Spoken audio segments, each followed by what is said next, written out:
Probably, well, undeniably, the most difficult sermon that I'll give this whole year. And as I thought about it, maybe the most difficult sermon I've ever given, period. It's because in this day and age, I'm kind of caught between a rock and a hard place. In the old days, many of us are old enough in this church to remember, in the old days, if a preacher was given the predicament that I'm in today, he would just not have a bit of problem telling it the way it was, telling it the way it is. Wouldn't care one way or the other. As a matter of fact, one of my grandkids was over last week or sometime this year. And I watched the movie Heidi with him. And in that movie, there's this preacher that gets up there and he really lays it on the line. And as he's laying it on the line, there's guys in the pews. They're just kind of pulling their collars away, you know, and taking their handkerchiefs out and wiping off the sweat. And these days, if you give those kind of sermons, people just walk out. Because there is this belief that you can go wherever you want to go, that it's not any problem. If I don't like what you got to say, I'll go down the street, because I guarantee I'll find somebody who I do like what they have to say. And that's kind of it in a nutshell. I rewrote this sermon 5 times. This is the 6th time, and I didn't even use it.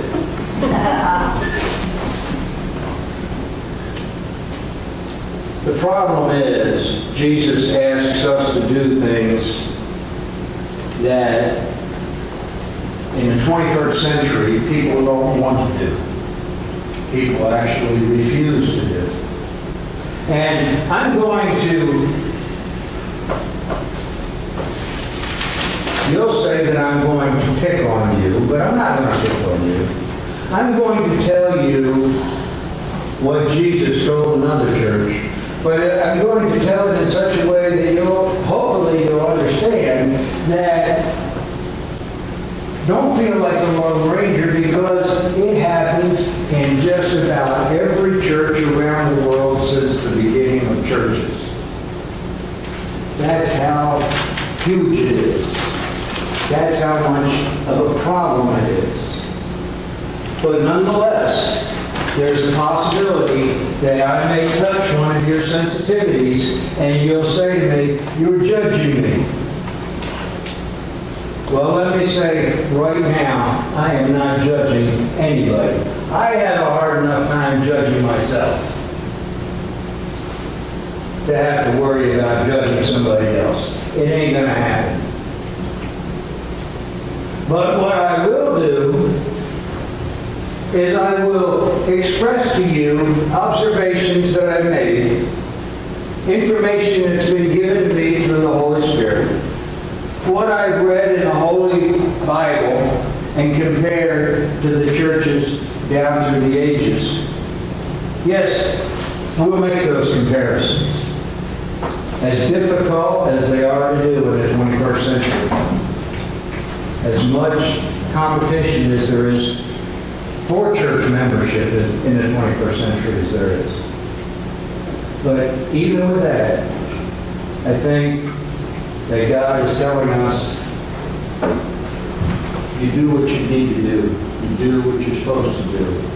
And this is exactly what I'm supposed to do. Jesus gave John 7 letters, one at a time. And in each of the 7 letters, he talks about a church. The letter is to a church. And he highlights all the wonderful things that they're doing. And he rebukes all the bad things that they're doing.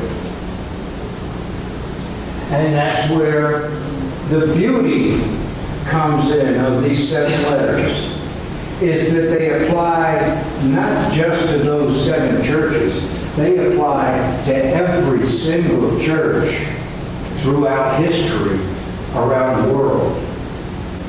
Each of these 7 letters we are to use to analyze ourselves. Nobody in the 21st century likes to analyze ourselves because we are afraid of the answers we may come up with. It's just not the type of thing that a human being likes to do. But Jesus calls us to do it anyway.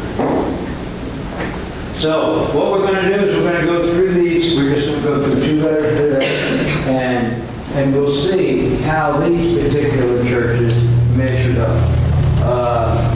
The first church, I didn't even turn the screen on here. Yeah. There's the 7 churches. And this is, I told you last couple of weeks ago, that when I was writing this sermon the first time, I felt like I must have been in the spirit writing the sermon, because before I knew it, I had a 30-minute sermon, and I only got through half the chapter. So we're just going to split this chapter in half, and this is the first half of chapter 2. The very first church is the church of Ephesus. Now, just as a little background, Ephesus was the capital of Asia Minor at the time, and the most influential city in the eastern part of the Roman Empire. And interestingly about this city, one of its greatest industries was the manufacturing of images of the goddess Artemis. Artemis is the way we pronounce it. And that was the greatest industry in this big city. And Paul would have been very interested to listen to this letter, because we already know that Paul started the church in Ephesus. Not only did he start it, he spent 3 years there, longer than any other church anywhere. And John, his ears, I'm sure, perked up when Jesus said, I want a letter to Ephesus, because it was highly believed that John spent the majority of his career, his older career, as the bishop in Ephesus. So these 2 guys would be really interested in knowing what Jesus had to say, and this is what Jesus had to say.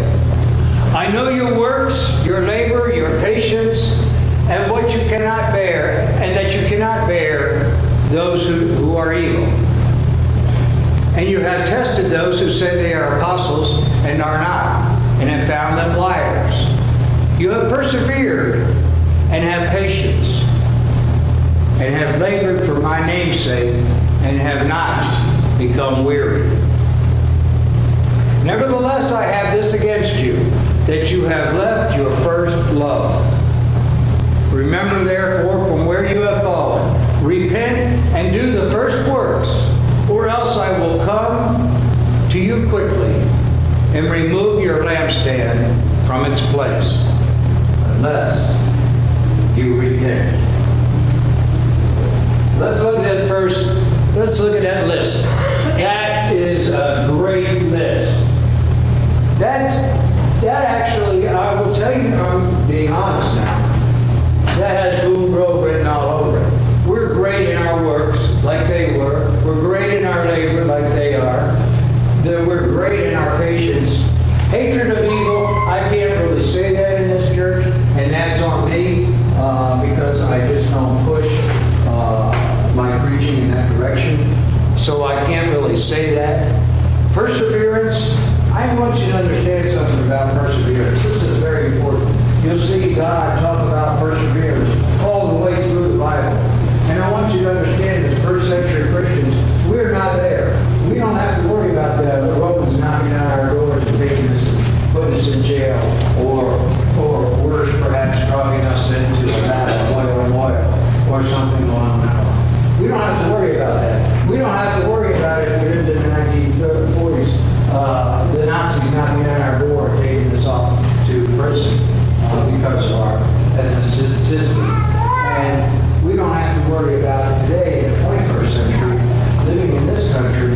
about living in Africa and having the Boko Haram knock down our doors and demanding that we convert from our faith to Islam. We don't have to worry about that. But that does not mean that we do not persevere.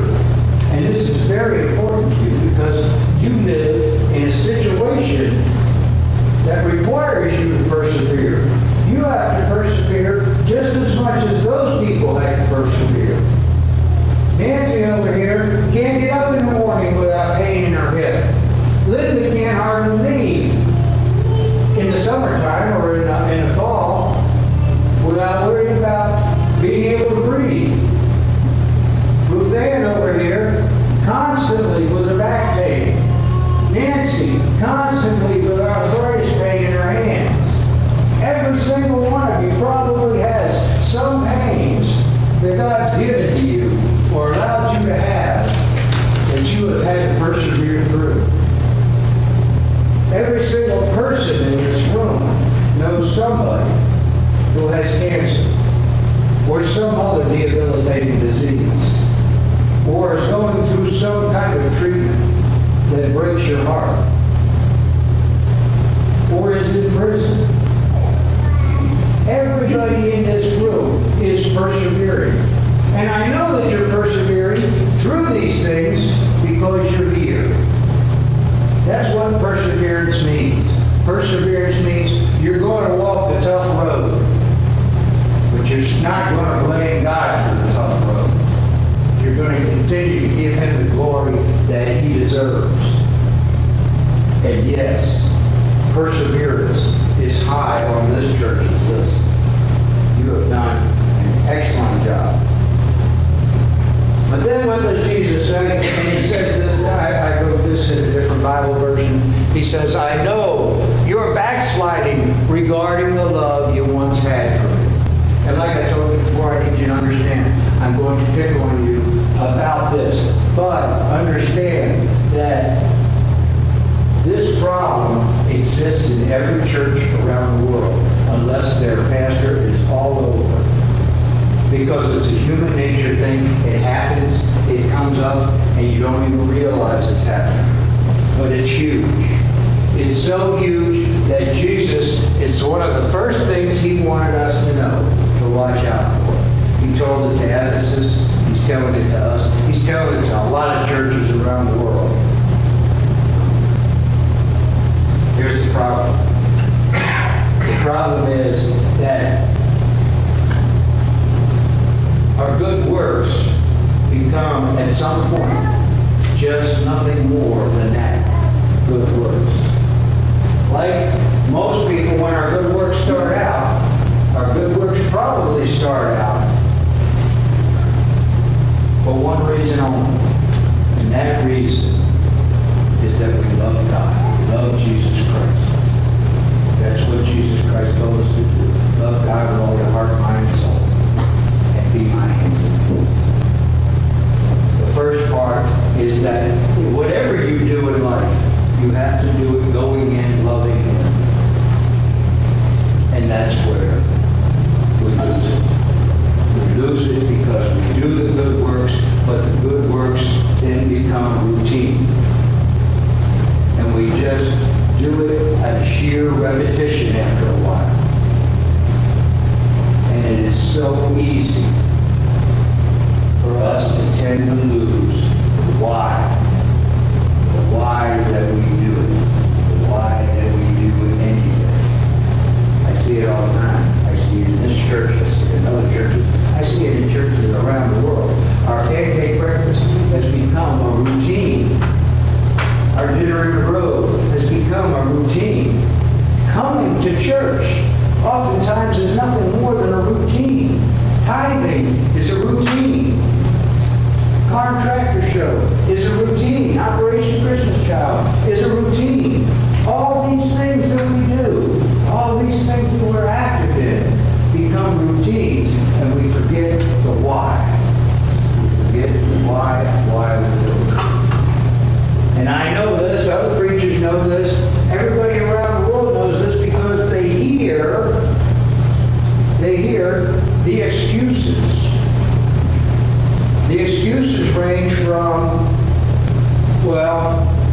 see a return on this.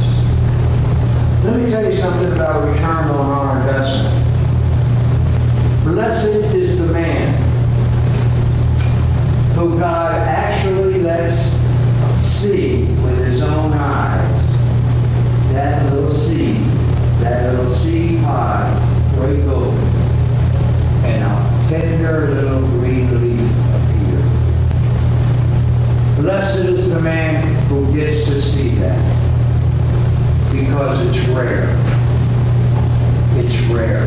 Our job is seed sowers. Our job, we don't get to see the results very often. It's just the way God has it set up.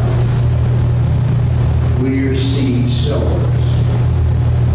We don't get to reap very often. So why that we do it? We don't have to see the return.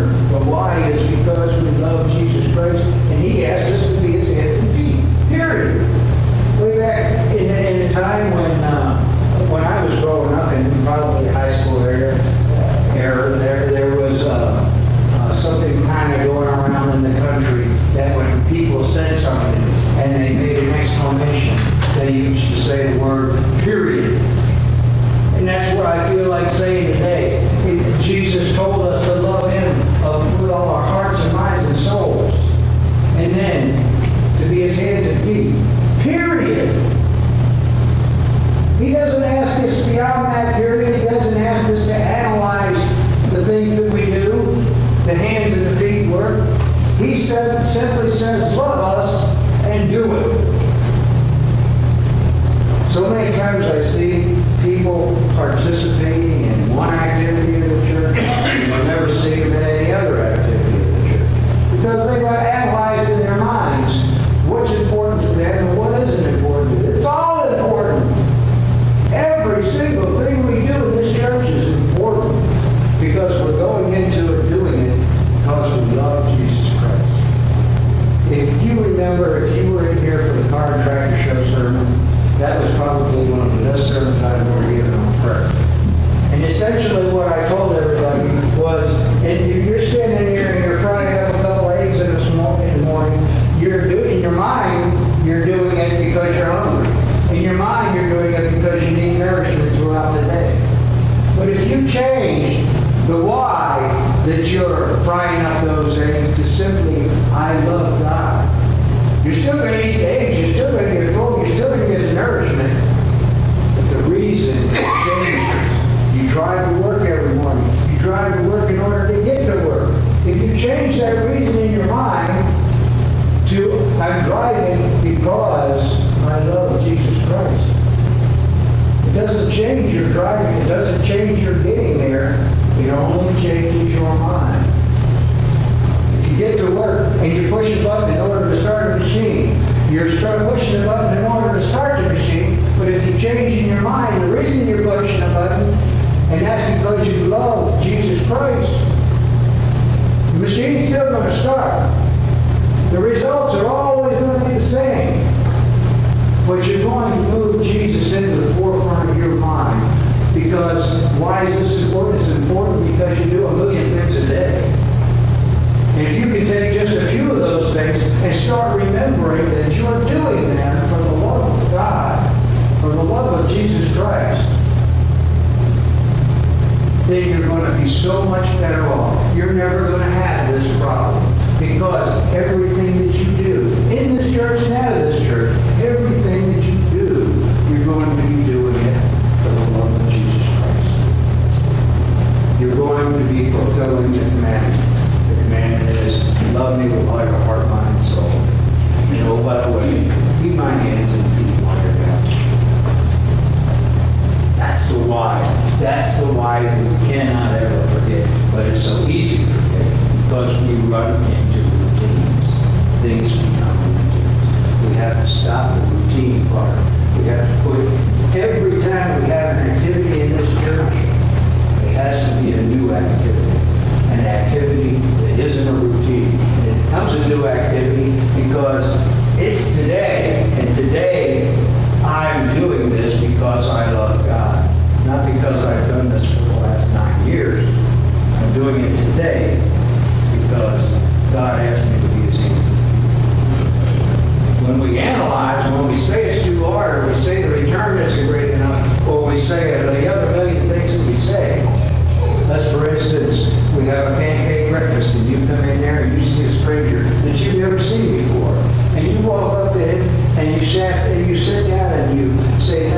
so much for coming out here and supporting our church.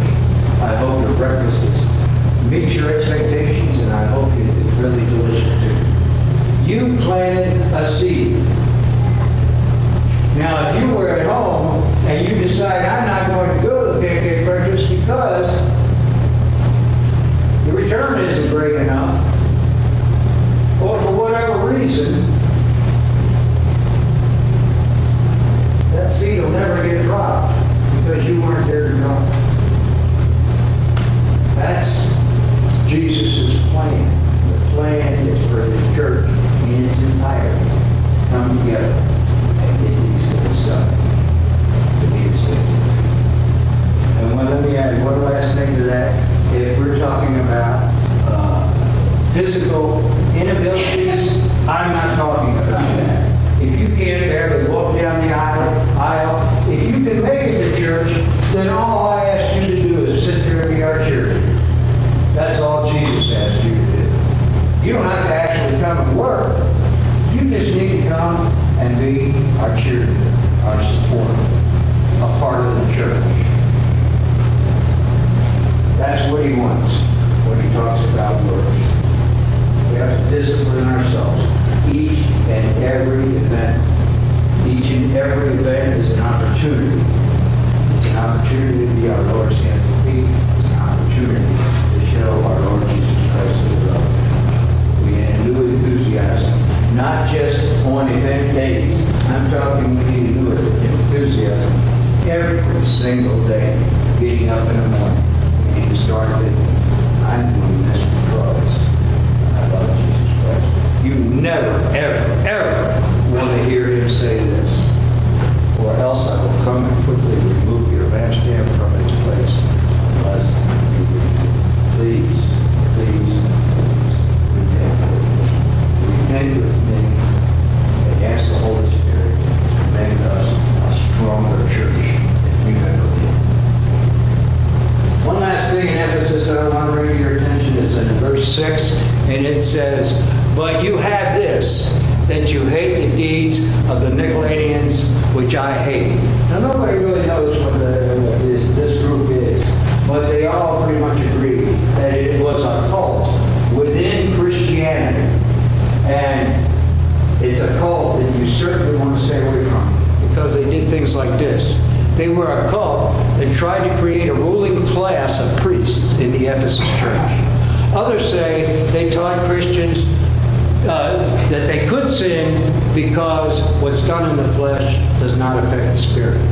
Others say they taught that Christians needed to indulge in sin in order to understand it. And still others say it was a group of men who falsely came to know Jesus Christ. Other than that last one, what this group tried to do as a cult was to try to get you to compromise. And that you'll hear that a lot over this next few weeks when we're talking about the letters to the churches, because this is very important to Jesus, that you do not compromise. These cults were trying to get these other Christians to compromise their strict beliefs, especially when it came to the area of sexual immorality. Theologically compromising ourselves is not so much of a problem today in the 21st century. It's more of an individual problem. It's not a cult problem. Except to say that when you go out into the world, I guarantee you're going to see it. In the pagan community, you're going to see it running rampant. Compromise is what it's all about these days. Living for yourselves and having the attitude that however you live is perfectly fine with me as long as it doesn't affect me. That's the wrong way to live, but that is the 21st century attitude of the pagans. Stay away from that. The next church, the last church, is the Church of Smyrna today. That's just about 25 miles north of Ephesus. It was nicknamed the Port of Asia because it had an excellent harbor. And the church, this church was really kind of unique. And here you got this little Church of Smyrna right here. And over here you have a Jewish population that's strongly opposed to Christianity. And then on the other side here, you had a strong non-Jewish population that was loyal to Rome, and they believed in emperor worship. Well, with this kind of clashing setup, persecution was inevitable. It was going to happen. And it did happen. It happened over and over again. It happened. It's so inevitable that these people in this little church, they used to always go into hiding. We read this a lot in Acts, where the apostles and their followers would go into hiding to avoid persecution. That's what this church did. They went into hiding a lot, and consequently, the church was a very poor church because nobody could work. This is what Jesus had to say to them. Do not fear any of those things which you are about to suffer. Indeed, the devil is about to throw some of you into prison, that you may be tested, and you will have tribulation for 10 days. Remember those words, because we'll come back to that. You will have tribulation for 10 days. Be faithful until death, and I will give you the crown of life. Again, we look at what Jesus said he knows. He knows their works. He knows their tribulation. He knows their poverty. But in Jesus' words, they're rich. And he knows their hatred for false prophets. That's another beautiful list. That's a wonderful list. Every church should aspire to that kind of list. Remember what he said about the 10 days. Nobody really knows what Jesus meant about those 10 days. But here are some thoughts. Theologians have made up this list. Now, if you remember how this works, Smyrna is the second church. And in the church age, they have a church period. During that church period, there were 10 emperors that crucified and persecuted Christians. Those are the 10 emperors during that Smyrna age. So they think that that is what Jesus was talking about. He will suffer 10 days. For instance, Nero up there, he was in power for 4 years. A part of the original chart is the AD times. Then what I did is I was reading this chart and I was studying the chart. I actually counted the years and came up with another idea. So the number that's in the bracket is my number that I've added. So Nero, he served for 40 years. He burned Rome and bled the Christians, crucified and threw Christians in pits with wild animals. He's the one that executed Paul and possibly Peter. And then you see another number that says 22 years. That is how much peace the Christians had before the next persecuting Roman emperor came along, which was Domitian in this case. He served for 6 years, killed thousands in Rome, and he's the one that banished John to the Isle of Patmos. And then my little number there, 8, that indicated that there were 8 years of peace. So if you look at all these, 4 years in power, 22 years off, 6 years of persecution, 8 years off, 13 years and then off for 44 years, 11 years of persecution, 20 years off. This all seemed to me to be another possible explanation for Jesus' 10 days. 10 days is not a very long period of time, so then you have a long period of respite, so to speak. So anyway, nobody really knows about that. Jesus talked about the church of Smyrna. He commended them on their works, on their tribulation, on their poverty. The one thing he did not do, and this is one of the few churches that he didn't do this to, he did not rebuke them in any way whatsoever. Now, does that mean they were perfect? No, it doesn't mean they were perfect. None of us are perfect. But it tells us that Jesus loved this church and he wanted to do 3 things with this church. He wanted to encourage, and encourage. He knew all of this persecution. He knew all of this hiding. He knew all the problems. He knew how poor they were. And he wanted to encourage